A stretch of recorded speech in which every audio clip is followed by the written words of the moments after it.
देवा public school एवं देवा इंटर कॉलेज के सभी छात्रों को शुभाशीर्वाद एवं सभी हमारे अभिभावकों को हमारी तरफ से सादर नमस्कार स्वीकार हो। देखिए, पिछले माह में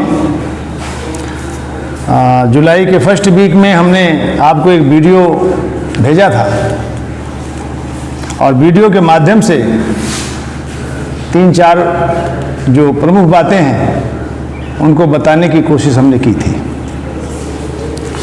इस अगस्त माह में भी विद्यालय के जो अध्यापकगण हैं या जो विद्यालय के प्रधानाचार्य हैं, इन लोगों ने भी आग्रह किया कि सर एक वीडियो आपकी तरफ से अब बच्चों को चला जाए, क्योंकि बच्चे जब विद्यालय चलता था हम लोग रोज़ उनको मोटिवेट करते थे, रोज़ बताते रहते थे, तब जाके वो कहीं पढ़ते थे। बच्चों के पीछे पढ़ाई को लेकर के बहुत मेहनत करना पड़ता है, यह अभिभावक भी जानता है और हम भी जानते हैं। आज की विषम परिस्थिति में, एक कोरोना काल में कह लीजिए कि हमारे लिए पढ़ाई करना और आपके लिए बच्चों से पढ़ाई कराना बड़ी चुनौती का विषय बन गया है। आप जानते हैं पूरा देश, पूरा प्रशासन इसको लेके परेशान है। पूरे भारत में कह सकते हैं कि शिक्षा का कोई संस्थान नहीं चल रहा है, कहीं पढ़ाई नहीं हो रही है। फिर भी ऐसी विषम परिस्थिति में हमने कई उपकरण मार्केट से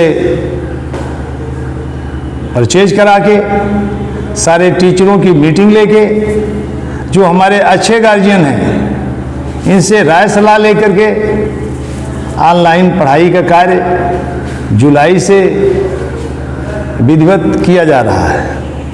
अब ऐसी दशा, ऐसी परिस्थिति में भी बहुत से गार्जियन हमारे अभी भी ऐसे हैं कि चाहे वहाँ नेटवर्क वगैरह की प्रॉब्लम हो, चाहे उनकी इच्छा शक्ति अभी कम है पढ़ाने की, कोई न कोई समस्या है कि सारे बच्चे अभी पूरी तरह जुड़ नहीं पाए हैं। लेकिन मैं कह सकता हूँ कि 75-80% से ज़्यादा बच्चे हमारे ऑनलाइन पढ़ाई कर रहे हैं और उनकी कोई शिकायत नहीं है।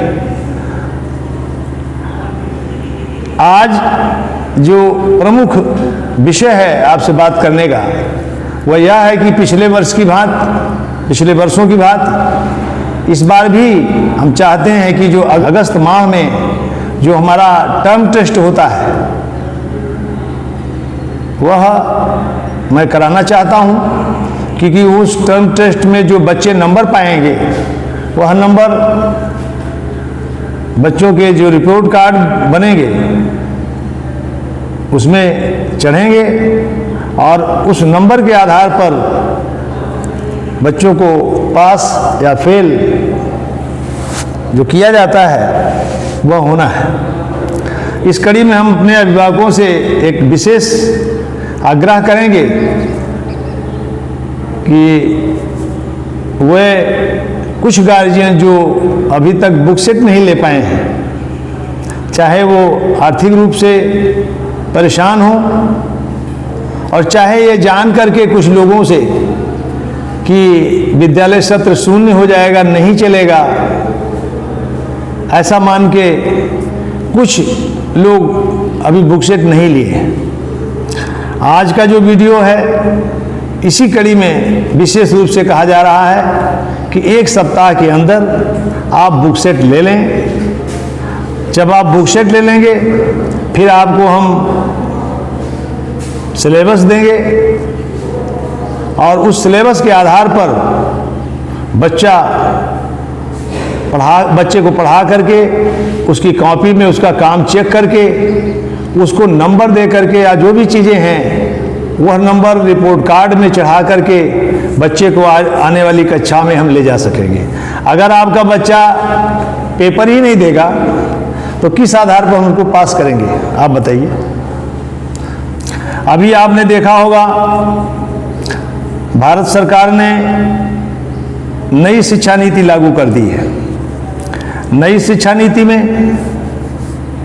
एनसीईआरटी की किताबें चलाई जाएंगी। कोई भी बोर्ड हो, कोई भी स्टेट हो, समान शिक्षा व्यवस्था सरकार का सपना था, उस व्यवस्था को सरकार ने पूरी तरह लागू कर दिया है। हाई स्कूल की जो बोर्ड परीक्षा होती थी, हाई स्कूल की बोर्ड परीक्षा को भी सरकार ने आने वाले वर्षों में समाप्त कर दिया है। केवल इंटर की परीक्षा बोर्ड के आधार पर होगी और वो भी एनसीईआरटी की किताबें ही चलाई जाएंगी। और इस तरह चला के सरकार ने पूरे देश को एक सूत्र में बांधने का कार्य किया है, ताकि बच्चे आने वाले समय में जो बड़ी परीक्षाएं होती हैं उनमें उनको कोई दिक्कत ना आवे। आगे कुछ दिक्कतें आती थी बच्चों को, तो सरकार ने समान शिक्षा व्यवस्था लागू कर दिया है। सभी अभिभावकों से मेरा निवेदन है कि बच्चों का जो पढ़ाई का कार्य है, सारा कार्य छोड़कर पढ़ाई के कार्य पर ध्यान दें। और एक चीज़ और भी मैं कहना चाहूँगा सभी अभिभावकों को, कोई अभिभावक ऐसा नहीं है कि विद्यालय को नहीं जानते, कि विद्यालय आते नहीं, कि विद्यालय के बारे में नहीं जानते, कि प्रबंधक को, प्रिंसिपल को नहीं जानते। हमारे यहाँ ऐसा नहीं है कि प्रिंसिपल रोज बदले जा रहे हों, प्रबंधक रोज बदले जा रहे हों, एडेड स्कूल नहीं है। यहाँ आप सबको जानते हो। हमारे यहाँ पुराने टीचर भी हैं, 10-10 साल से पढ़ाई का कार्य कर रहे हैं। हम आपसे कहना चाहेंगे कि अगर आपको लगता है कहीं कि विद्यालय में किसी चीज़ का अभाव है, किसी चीज़ का आपका अभाव दिखता है, आप सीधे हमारे फ़ोन नंबर पर आप हमसे बात कर सकते हैं, अपना सुझाव दे सकते हैं, अपनी शिकायत दर्ज करा सकते हैं। हम आपकी जो शिकायत होगी उसको सुझाव के रूप में ले लेंगे और उसको हम मानेंगे। इसी कड़ी में आगे हमें कहना चाहेंगे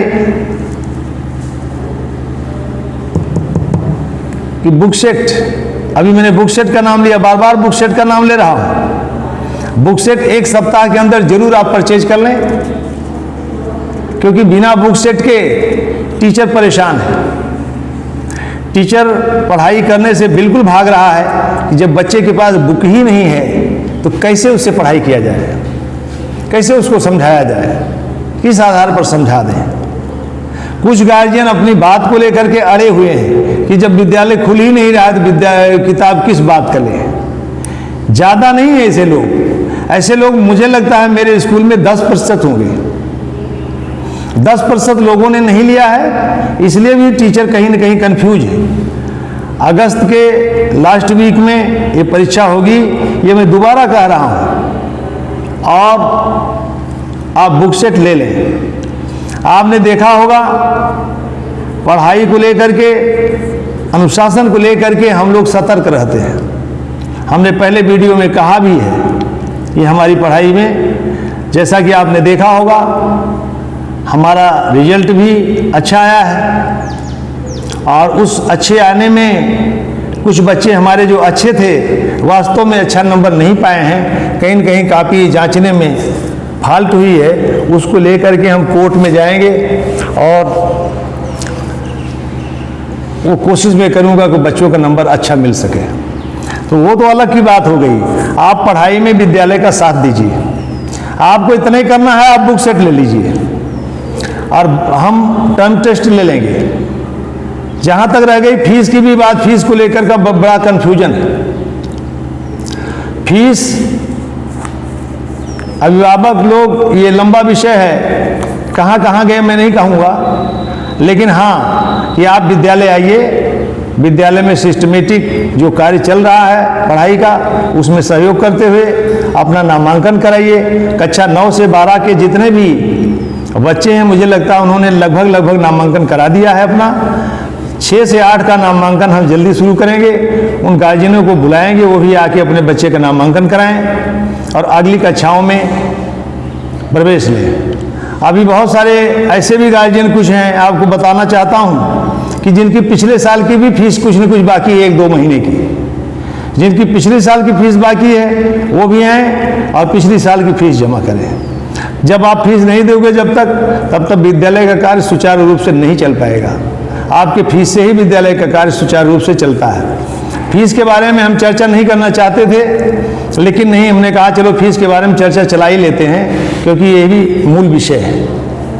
तो आज के बारे में 2-4 बातें जो मेरे मन में थी उसको मैंने कहा, और इसके साथ ही मैं अपने पुनः सभी बच्चों को आशीर्वाद देते हुए अपने सभी अभिभावकों से विदा लेते हुए नमस्कार करता हूँ। जय हिंद।